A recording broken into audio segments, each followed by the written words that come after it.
Hello and welcome to this video. Today I'll be covering my Heal Paladin build. This is in Ragnarok Online Mobile. So the cornerstone of what the Heal Paladin does is you build a tanking support character. So a lot of my stats are going to be, and my tactics are going to be around just supporting and staying alive. With this build in particular, my stats are weighted heavily on vitality, intelligence, just enough dex to, get to a decent amount. You don't really need dexterity for this build. It's mostly just vitality and intelligence. The vitality itself gives you a lot of health and defense, while the intelligence gives you some magic defense that'll more SP, which is what you use for casting skills. So it's very much a defensive support build. For a lot of what my skills are, as it's a swordsman class, the main skill there is taunt. This forces the enemy to attack you for 6 seconds, and this is very useful.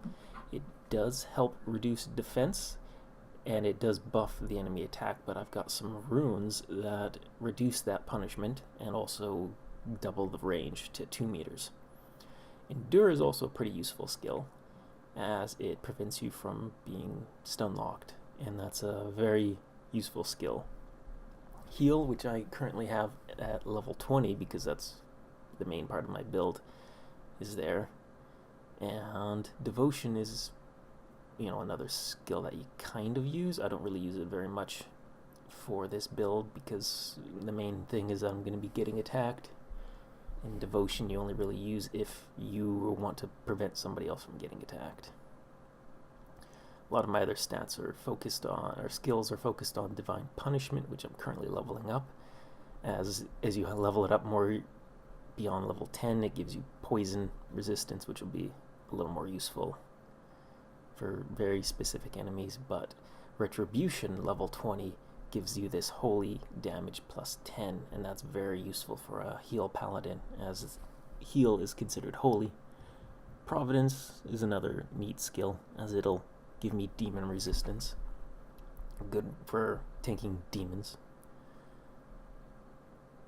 And in general, what I'm currently running through with this guide is the Eternal Tower, where every week you can run through it. I'm currently running guildmates through it, so I've been getting quite a lot of experience doing this. For the Aesir runes, this is another way to make your character a lot stronger. At the start of this video, had 242 gold medals, and those will be very useful for certain runes. In particular, I'm running 2 dying recovery runes and a couple of runes to buff the effect of my heal. It's also where you get the taunt empowering runes and the taunt range runes.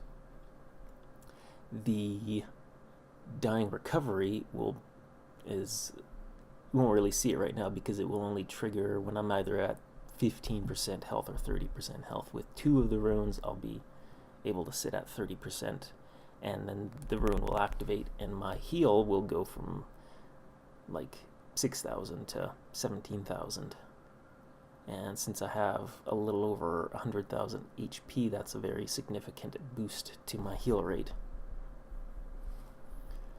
A lot of my gear is focused on that. I have a spear equipped that buffs holy damage. I have a shield that buffs heal, and then I've got some gear that buffs heal received. So those 3 different attributes will greatly improve the rate that I heal.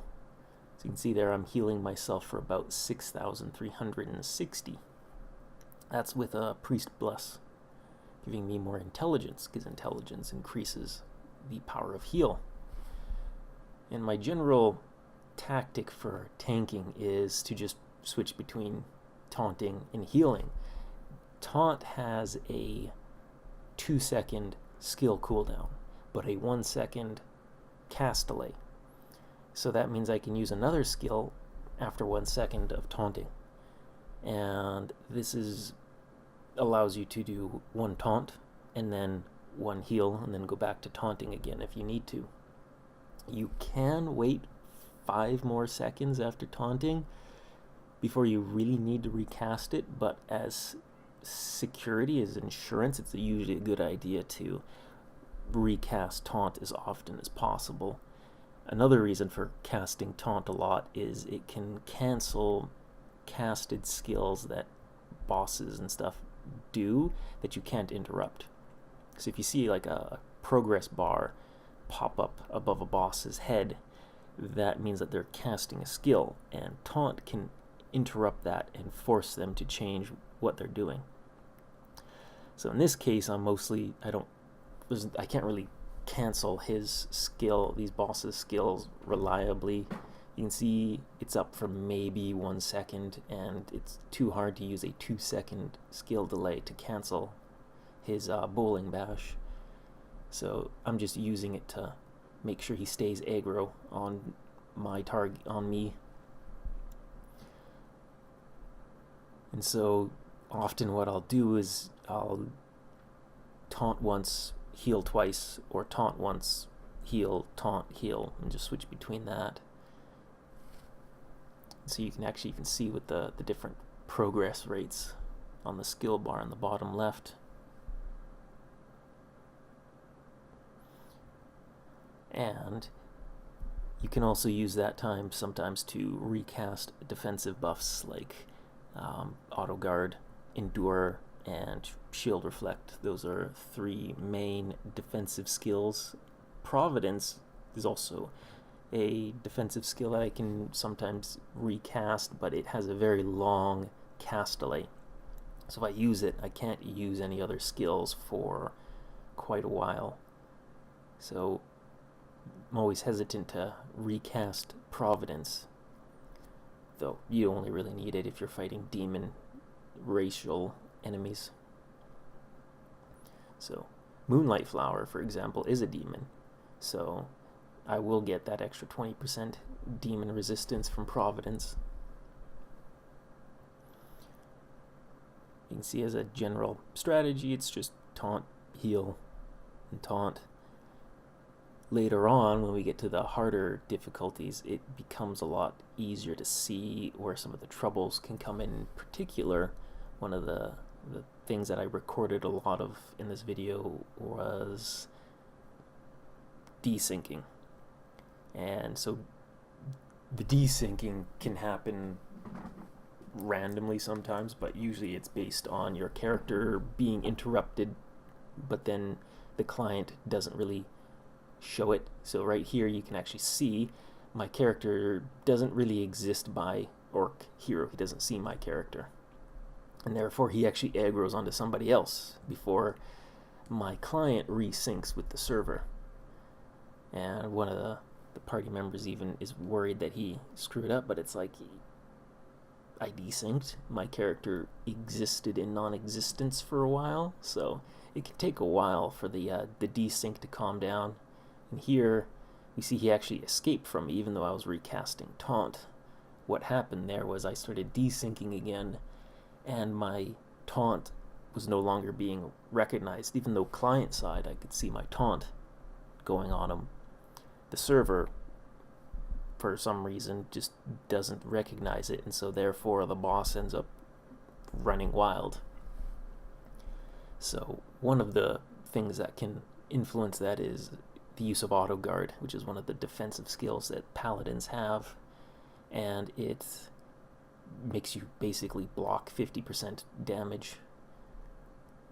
But if you do block a hit, it does a very short animation, and that animation interrupts your position. And so if you're triggering that a lot because you're getting hit by a ton of monsters, then the result is you can desync yourself very quickly. If you aren't using Auto Guard, you can still desync because your character will normally flinch. Endure stops the flinching, but it doesn't stop the flinching from Auto Guard. So you're kind of left in a situation where if you pop Auto Guard, you're going to suffer some problems. And so a lot of what I was testing around here when I was doing all these runs is I gradually became more skilled, I guess, at dealing with the desync. It's very annoying. It's very annoying to have to deal with something that's very unreliable. So I often coordinate with my team, the party, to try to figure out how best to reduce my desync. Because if I lose the ability to taunt the boss, then the boss goes wild and murders everybody. And this in particular was another reason why I started recording. I wanted to test my Paladin build against Time Holder. And Time Holder is pretty good for a Heal Paladin because I can heal myself and one other person. And if somebody hits a Time Holder, they will start taking damage based on the percentage of their health. So you can see everybody in my team is losing health. That's because they've hit them, except for me and the priest. So we're basically just healing everybody, and I'm making sure I keep taunting the Time Holders, but I can focus on healing one person, and then the priest only has to worry about healing the other 2 DPS characters. The Time Holder can be a bit annoying because you have to be able to taunt to cancel his spells. You can see they both tried to cast Lord of Vermilion, but I used taunt, and that taunt canceled his Lord of Vermilion. His AoEs are much larger than what that little red circle appears. He will actually wipe out anybody pretty much on screen. So it's really important to be able to cancel the AoEs from Time Holder. So you basically have to stand there on Time Holder and keep taunting and then healing yourself and healing someone else so your team can stay alive. So in this example, we got it done pretty easy. We had a good balance of crowd control. Our sniper was a Falcon build, and so he was using his Falcon stun AoE. And that's why we went for the Time Holders, because you get those Time Twisters, and those are really nice, valuable materials. So that was the main objective of why I was sort of aspiring to be able to do that, because most of the time when I ran ET, it was just go up top, die, get revived, and just repeat that over and over. So the nice thing about the Heal Paladin build is that you tend to not die a lot because you can just heal yourself. And that's especially true when I get to that 30% HP point and my dying recovery kicks in. So another thing is, on this floor we're killing some clock tower managers for clock tower keys, and Miss Deltane for biotite, both some pretty decent crafting materials if you can get lucky. I think one of the guys actually got gets lucky for this. Oh yeah, there he is, clock tower key and ice powder. Both very nice materials. And now we get to Baphomet. Ooh, Baphomet. So there's different strategies depending on the kind of party builds that you have. My main strategy is to just get knocked around and just beaten up and hope that the DPS can take him out. So we're going to do a corner strategy for him where the DPS and the healer stay down in the corner,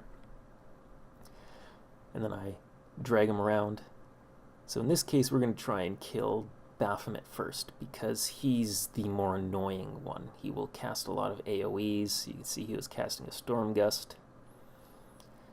He also instant casts Lord of Vermilion, which I can't interrupt. He casts those Ring of Fires, which have a knockback, and that tends to push me out of range from being able to cancel his Storm Gust. So like right there, I'm basically desynced at this point. I'm in range to taunt him, but the server doesn't recognize that. He's actually shoved me up against the wall, and so now his AoEs are actually killing the people downstairs from the splash damage. But yeah, you can see even sometimes I'm getting healed by both the priest. The priest is doing 7,600 heal. I'm doing a little bit less because my pet died. My Isis pet boosts my heal received. But there I just did an 18, and that 18,000 heal was from a dying recovery. But yeah, I'm just getting knocked around because there's Stormgust knocks you back, the Ring of Fire knocks me back, the Baphomet Juniors are a pain in the butt because they spam lots of range skills and claymores. And Orc Hero managed to get downstairs while I was getting knocked around because I couldn't keep him taunted. So basically, party wipe. So sometimes I can get myself positioned in a spot where I just get knocked back into a wall, and then it's not a problem. But here I'm just getting knocked back even further. Actually, I can't remember if we do get wiped in this clip. But that example right there, why there's that pause, I have the Deathblow food on my character. So if I go down to 1 health, I become immune to damage for 2 seconds, but it tends to lag out, and usually it means that you can get 2 seconds to self-heal. So that means I can get 2 heals off at very low health, which means 2 dying recovery heals. But usually what happens is the character just lags out at that point, and even if I can heal myself, it doesn't go through because the server gets confused about whether I should be dead or not.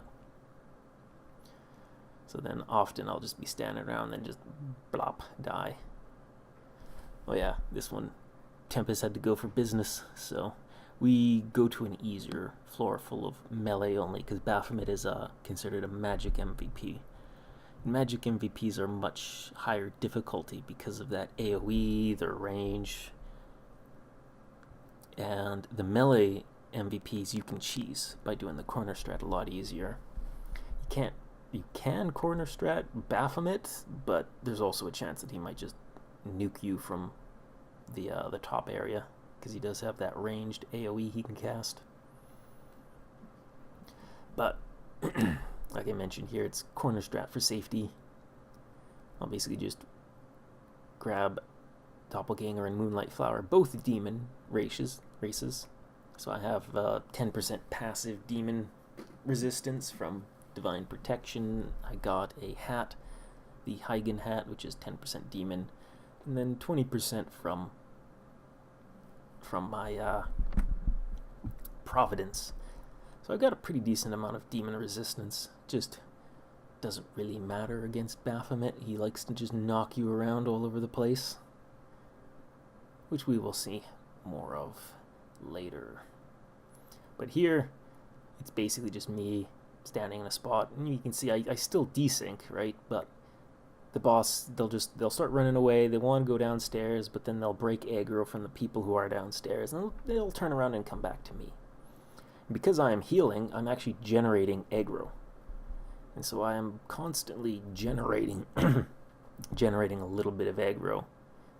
And so once the team aggroes the boss away, then I can get a little bit of breathing room sometimes, where I can re-aggro them. But I'm so badly desynced, I'm trying to get my taunt off, and it's going off, but whether or not the server recognizes it is kind of out of my hands at this point.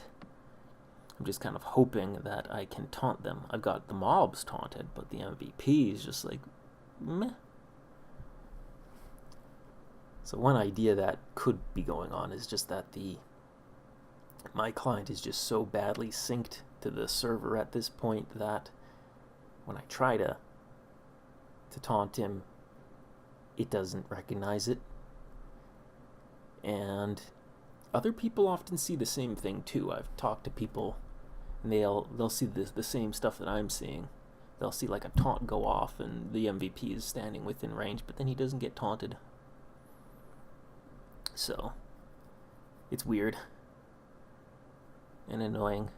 But gradually I figured out a lot of different ways to bypass, or at least to deal with the desyncing. And one of them does involve using Endure. I don't really use it very much for most of these clips, but you know, later on I start using it more and more and gradually more as I start to figure out more stuff, because one of the issues is that if you're I wasn't very as tanky as I was as I'm now, and so if you die really quick, then you can't really afford to use other skills aside from just heal and taunt. But as you get a little stronger, then it gives that opening. So here I'm running with a different party. We've actually got 2 wizards and a Lord Knight. And this is an example of one of the ways that you can deal with the desync. And that's I've already desynced because they were still hitting me like a couple meters away from where my character stood. But that really won't matter in this example. So I've actually even switched to healing the Lord Knight because I know they're going to get hit a bunch by all the AoE. So I got to try to keep them alive so they can keep hitting. But the main DPS is coming from our 2 wizards. One is doing Storm Gust, which is freezing the monsters and knocking them away, and then the other guy is doing Meteor Storm, which is doing a lot of the damage. And Orikiro's Earth Element, so he just melted, hard countered by the Fire Element meteors. So now Baphomet, well, his little Baphomet Juniors just instantly vaporize from the AoEs. So I don't have to worry about getting knocked around and desynced by the little Baphomet Juniors. I'm still desyncing a little bit, but it's nothing party wiping. I mean, we did lose our one wizard. He was standing a little too close to the corner and got hit by the Storm Gust. But the priest is able to revive. I can, self-heal well enough that it doesn't... it's not a big problem if the priest is using resurrection, because that does have a long cooldown on it. But yeah, in general, we're just able to crowd control a lot better in this example. I'm still getting knocked around and having troubles because Ring of Fire and Storm Gust. It's knocking me out to the point where I'm actually out of range from being able to heal, and I think he's almost out of range from the wizard, but right there the Lord Knight manages to bait him back in. So at this point I'm like, oh boy, desync, fun. So I bring another group in. We get to play with Time Holder, so I get to explain to people, because we pretty much just exclusively done melee MVPs, and so everybody's just used to doing corner stratting. So then when we don't do a corner strat, everybody's like, what do we do? And you can see here I've got to taunt both at the same time and then try and drag them so that they're closer, so they're both within taunt range. See right here, one of them wasn't quite in taunt range. Fortunately, this group is just really strong, and that didn't matter. Our Lord Knight does like 250,000 damage, so that wasn't a difficult challenge for us. The biggest threat that Time Holder had for our party was the Poison Reflect, killing off the DPS. So having the extra healing ability lets you prevent your DPS from just getting killed from the curse poison. It's not actually poison, it's a curse debuff that does damage over time. I actually tried using Detox, which is a thief skill. It didn't work. So I'm just repeating some of the runs for people. It's pretty good practice for me to learn how to tank better. So I have a lot of practical experience running and dying, mostly dying.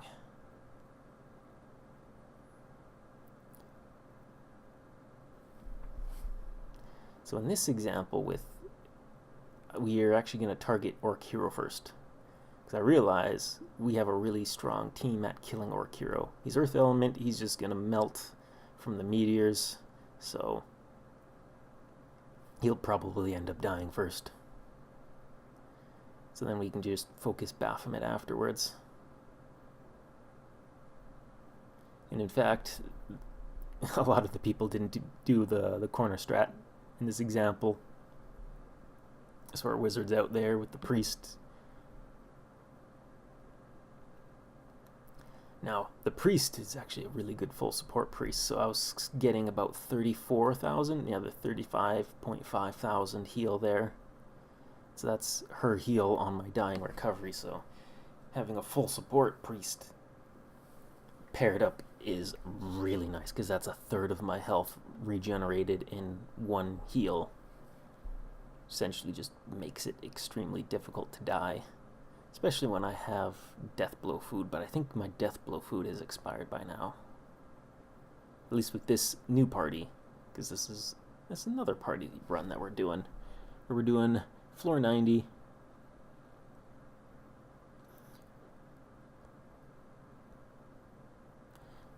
So in this example, our crowd control is actually a stalker.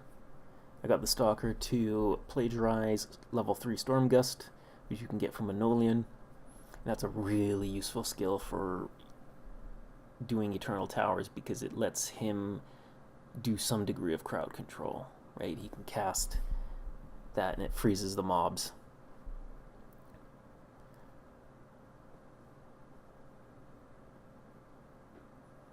Then we have 2 snipers. We're able to do a lot of DPS. The priest, I think, gave him Holy Element attack for Baphomet, and then we just switch over to Orc Hero.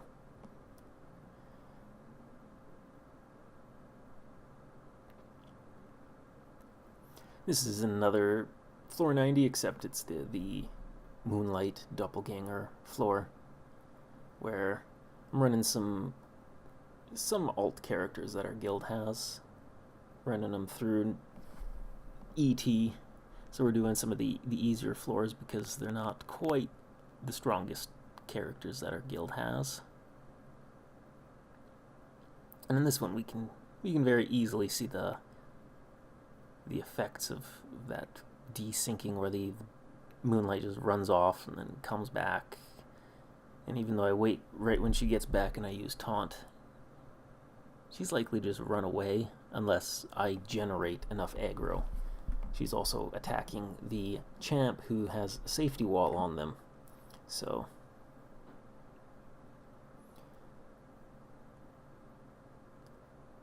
there goes Moonlight again, and coming back and going back. It's actually kind of nice when the bosses do that, because they stop hitting you. So if you have a problem with taking too much damage, then don't worry about taunting. Just let them run off to the staircase, and then run back, and then run off to the staircase, and you'll be able to have more breathing space in between the boss hitting you.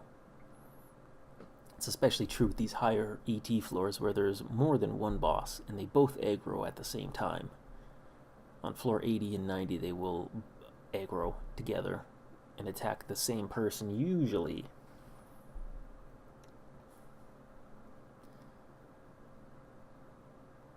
But here we've got a high wizard freezing everybody with Stormgust. So Stormgust is less DPS compared to meteors, but Moonlight Flower is actually a fire element boss, so meteors would not do a lot of damage to the boss. And yeah, in this example we're playing with Bloody Knight. I think we wanted to test Bloody Knight out and see how tough he was. See if he was possible. You basically need to have either a lot of focus on mages in your party, or your high priest has clearance runes so that they can remove the buff that Bloody Knight gets, because he can do some buffs like shield reflect or something, which it basically reflects physical damage. And I think he also has a poison reflect, but basically you wanna remove his buff so that your physical damaging dealers can just kill him without worrying about getting themselves killed from the reflect damage. And in this example I'm running, I came to help out another paladin in our guild, for Time Holder because they're in progress of making a Heal Paladin, but not quite able to solo tank Time Holder. So in this case, we've actually got 3 healers. So even if I do desync, we have basically a backup tank who's able to, take some of the aggro away when the desyncing happens. Also was a good way to demonstrate how to tank Time Holder.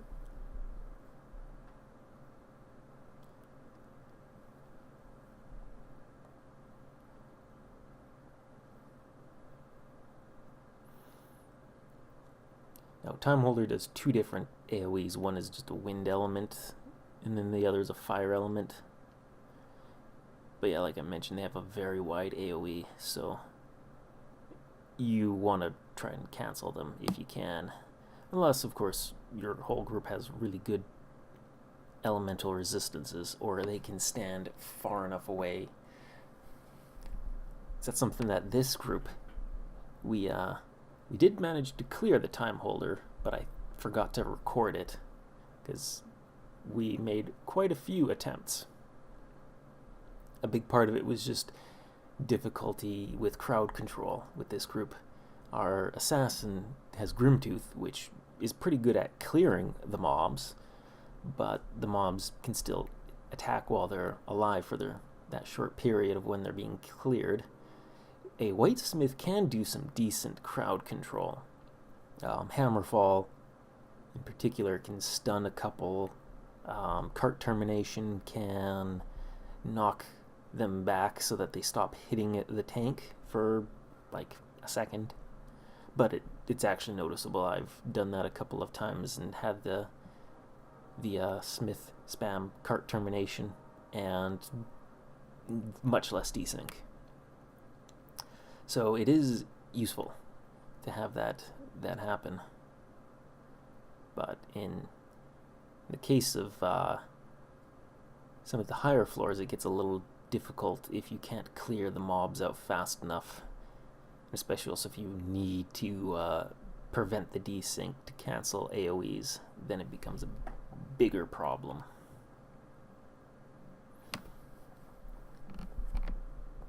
We also have a less DPS because some of the characters in our group are alt characters, so like a Minotaur farmer and that, so not the most DPS either. So less DPS means more time for me to desync, which it happens. The desync happens. I've come to just accept that it's gonna happen. And let's cut to Time Holder because that's where the fun is. As we can see, I've managed to already get them closer together, which is nice, but yeah, as I was mentioning earlier, there's just not a lot of DPS with this group. It is possible to eventually kill them, but it requires me not to desync and lose control over the situation. And eventually we do manage to take out the Time Holders, but it goes pretty rough. I think one of the things that I do, well, there's actually a couple of things that I do during my attempts. Like we change around some of the classes. I think our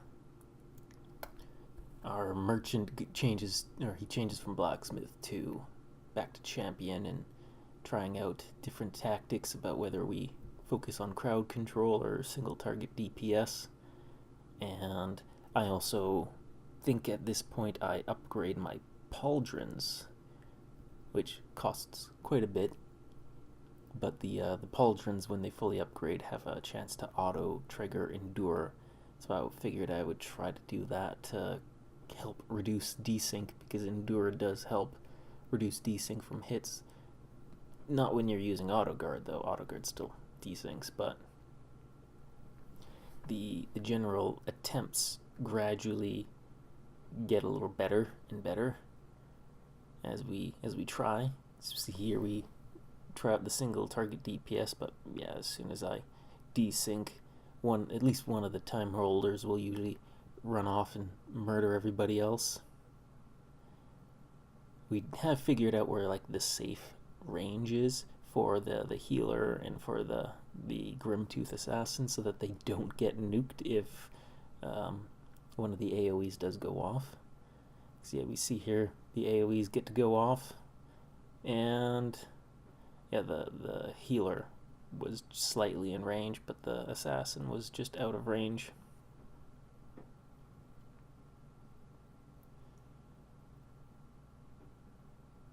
So we have a lot of attempts where we get really close, and it's probably not helping that we are damaging both at the same time, since most of our DPS comes from the Grimtooth AoE, and so that causes both time holders to spawn mobs at the same time, and that means that more mobs means more desync on my end. So there are some other strategies that could possibly be done, especially if you figured out how to aggro one away, but time holders are really annoying to aggro because they have ranged auto attacks, so you can't really kite them that easily. It's kind of possible, but you just gradually get poked.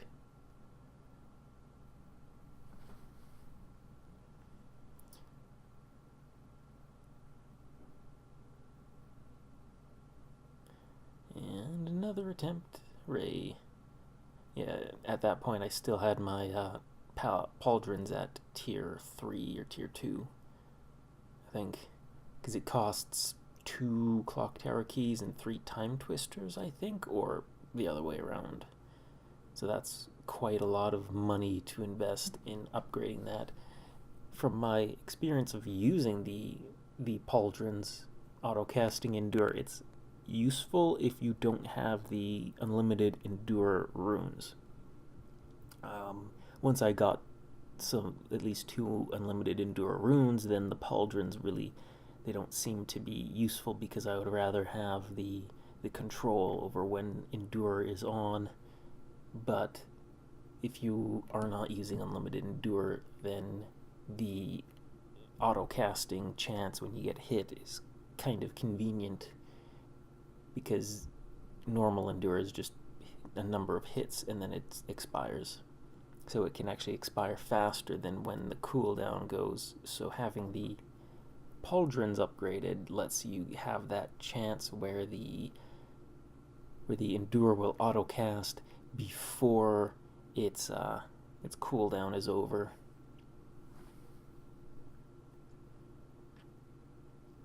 So yeah, lots of attempts. I actually can't remember how many attempts I counted, but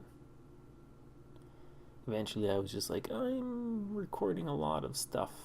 So then I'm like, I'll just stop recording. But yeah, we did manage to kill him.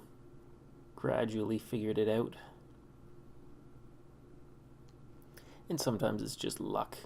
I think when the attempt that we did have the time holders desync me and break aggro, but I think I was able to re-aggro them because I was using endure, which is one of the nice things about using endure, is it lets you break away from the mobs and chase down the MVP.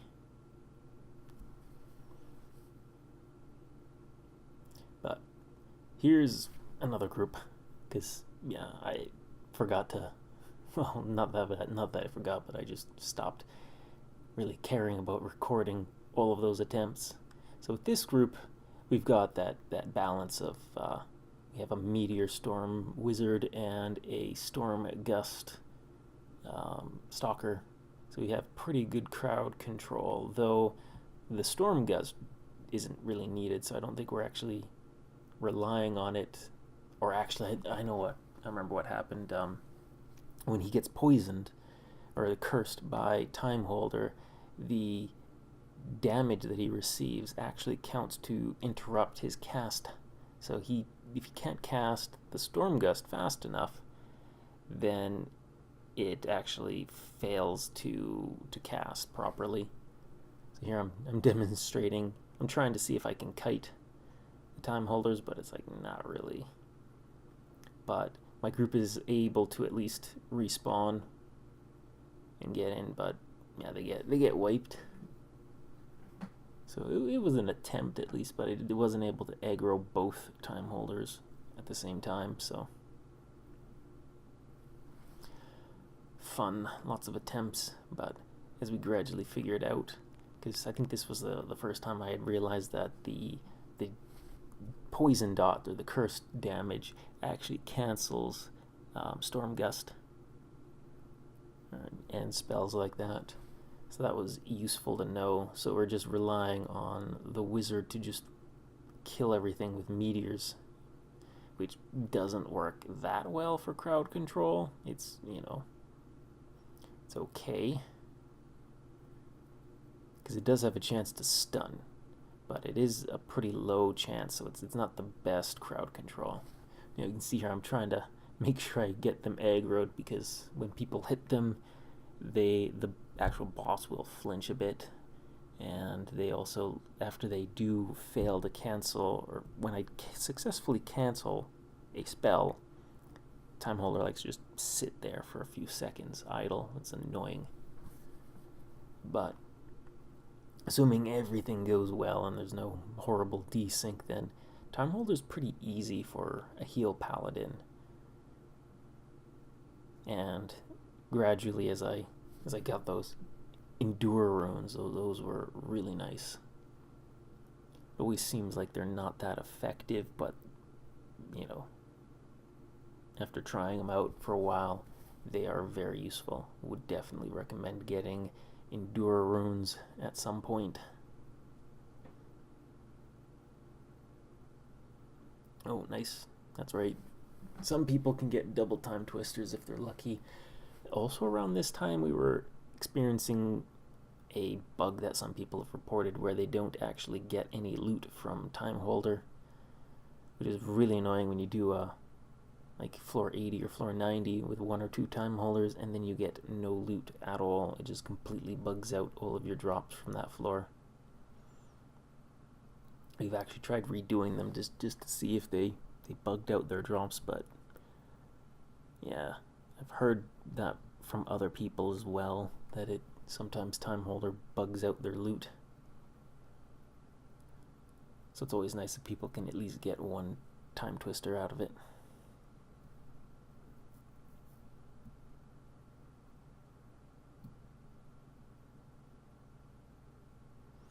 And yeah, I'm trying to encourage the stalkers, because sometimes the stalkers get a little sad, demoralized, because they can't DPS as well as like a sniper if they're using a bow, but they have that Storm Gust utility, and that helps out quite a bit in boss fights against mobs and that.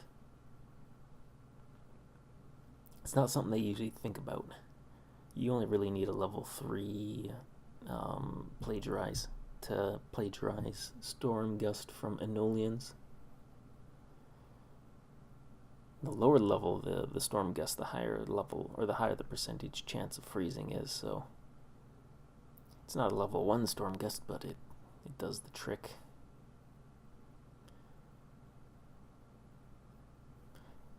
So here we go. Ready for the ping pong. I know I'm not. Ugh, traumatizing to watch it again.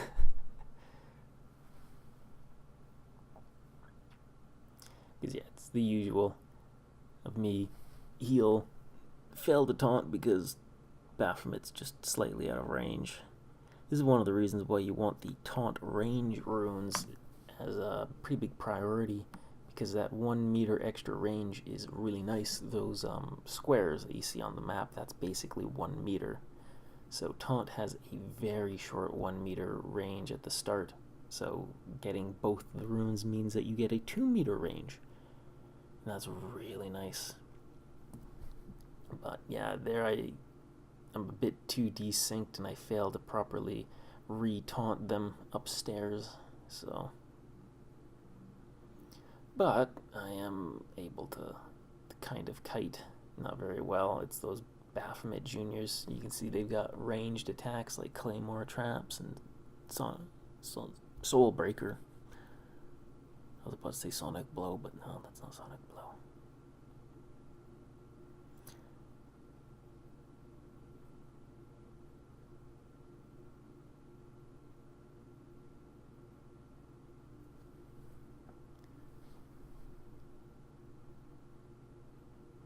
Oh yeah, and at this point, I'm not sure if the stalker was familiar with how to cast manually AoEs up top, because you can kind of reach the top part of the corner from down there if you zoom out, which you can do through pinching the screen. I'm using Nox, so I have to press the middle mouse button to activate the pinch control. But if I can do that, then it's possible to like click up on some of the areas around that brazier, that flame torch thing near the bottom. Either that or you rely on just auto attacking it.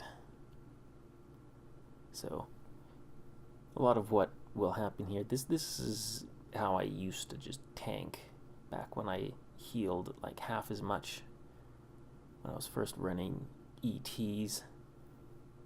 Except in this case, I actually live a lot longer than normal.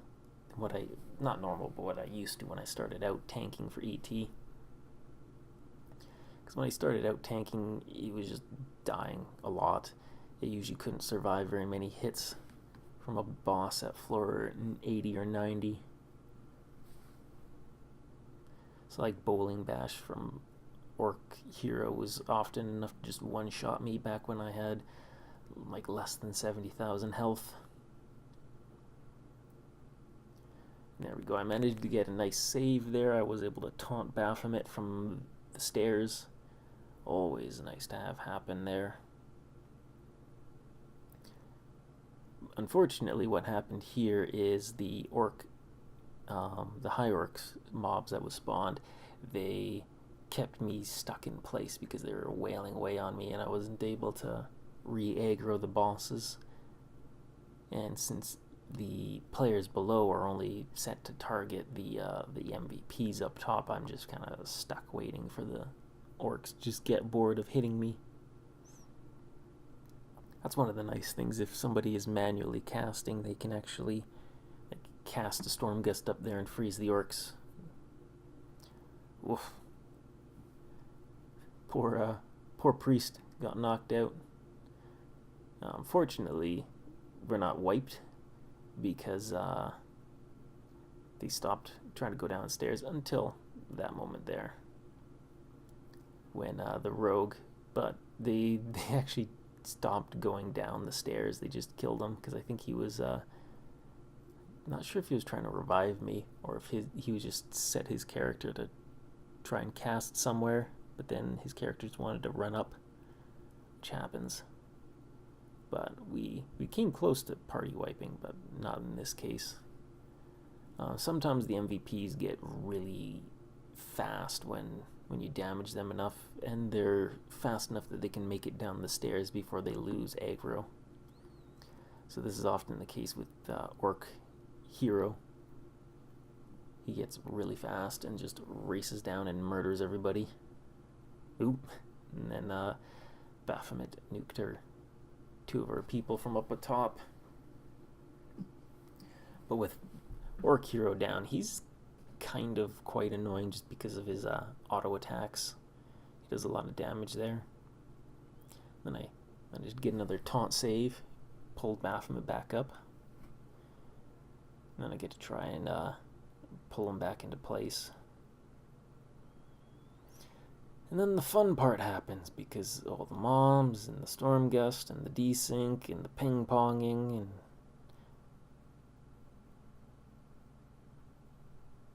I just bounce around for a while.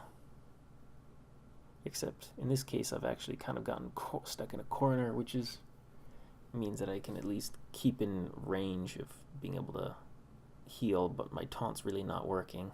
He's only just attacking me because I'm healing. and that's generating aggro.